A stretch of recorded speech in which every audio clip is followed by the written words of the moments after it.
cats have been without their dog friend, holy crap, for a while. And usually the day that we get the dog back, there's some serious bonding that happens.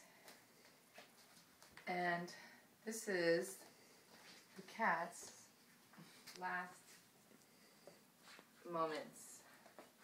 Sans dog.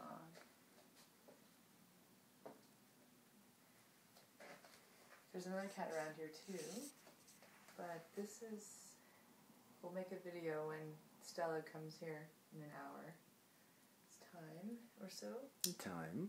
And then this weird things will be afoot. It will be funny around here. We're kind of like a polygamist freak show family here. What do I call it? Like a cult?